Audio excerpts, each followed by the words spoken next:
Did you know that your attitude and how you approach studying can affect your grade? Now, studying is no one's idea of fun. But if you have the right mindset and you approach it in the right way, it can make all the difference. Today on the Homework Help Show, we are talking about how to study.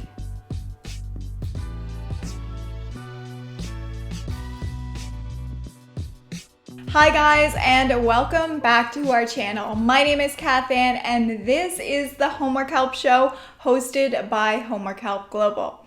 Here on the show, we provide you with valuable content for your academic and student life. Now, before we jump into the content today, I wanted to remind you to hit that notification bell and make sure to subscribe to our channel. We have lots of amazing collaborations coming up for the fall and winter season, and we don't want you to miss out on any of our great content. Make sure to also follow us on Instagram and Facebook so you can keep in the loop about Homework Help Global and all that we have to offer. Okay, let's jump in.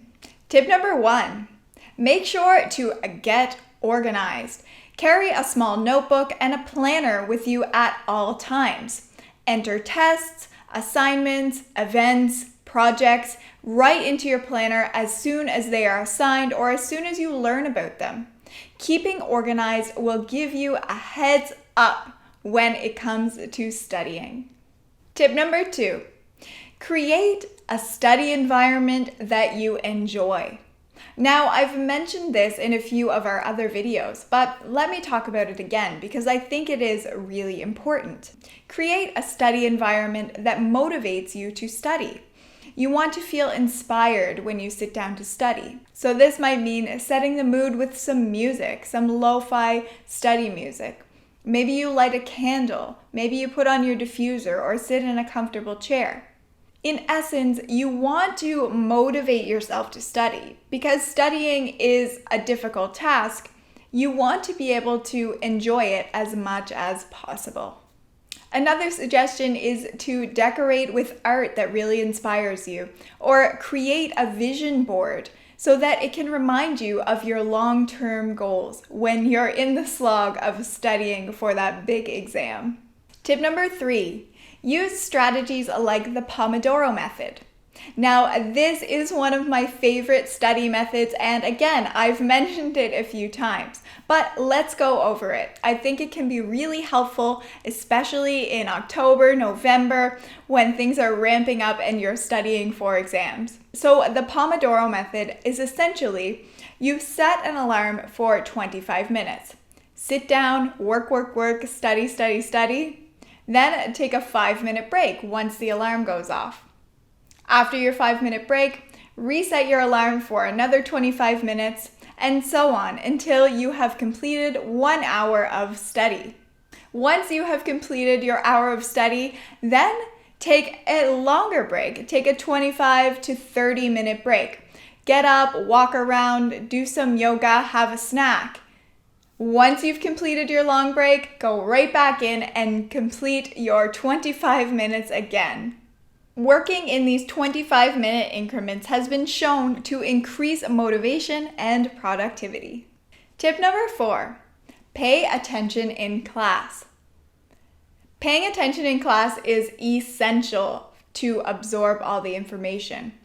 Practice active listening and write notes in your own words so that you'll retain them when you return home and study.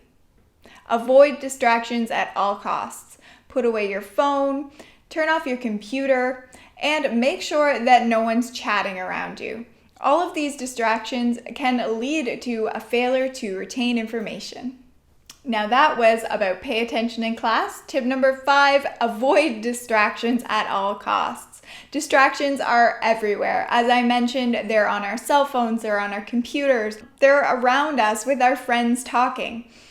If you are sitting near people who are talking all the time or chatting, consider moving. This is definitely going to affect your ability to learn and your ability to remember information for the exams and studying in the future. Tip number 6, make sure your notes are complete. Writing clear, complete notes will make all the difference when it comes to studying.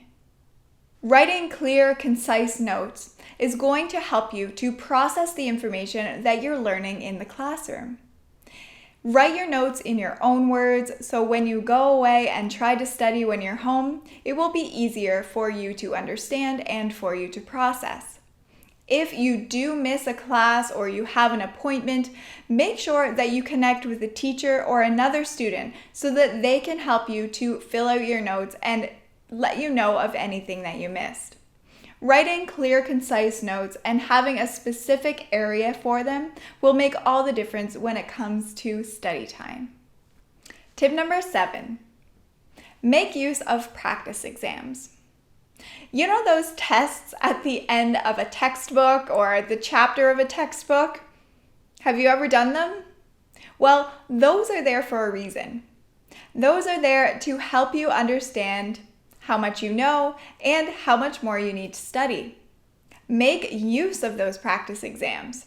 Although those practice exams might not be exactly what your teacher will be asking you on the test, it will give you a good sense of what you already know and what more you have to study.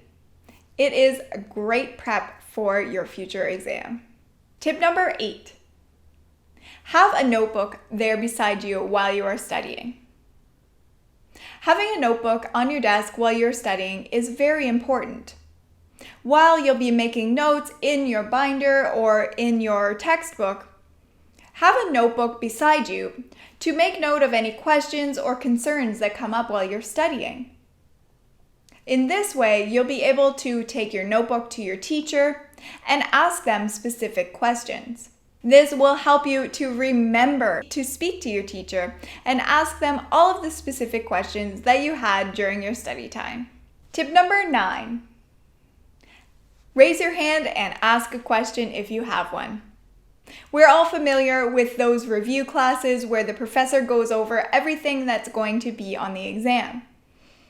Make sure that you take advantage of this time and raise your hand if you have a question. Now, if you're too shy to raise your hand, make a note in your little notebook to remind yourself to go speak to your professor after class. They'll be happy to answer. Tip number 10 for studying. Make a study plan or a schedule.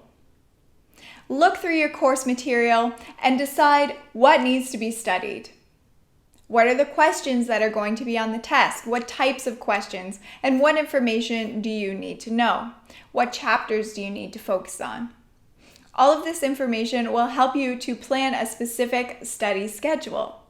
Decide how long you will need to study and set goals for yourself during each study session. This will help to keep your studying organized and on track, so you'll be prepared for that next exam. Okay guys, so that is it for me this week. I hope this episode was of benefit to you, and good luck on those exams. As always, we always love to hear from you, so make sure to jump into the comment section below and let us know how you're making out with your midterms or your upcoming exams. If you'd like to get in touch with us on social media, all of our information is linked and listed in the description box below. You can connect with us on all of the social media platforms. And if you like this video, please give it a thumbs up and subscribe to our channel so you don't miss out on any of our other content. Thank you guys so much for joining me. I hope you are doing so well in your exams. Talk soon and take care.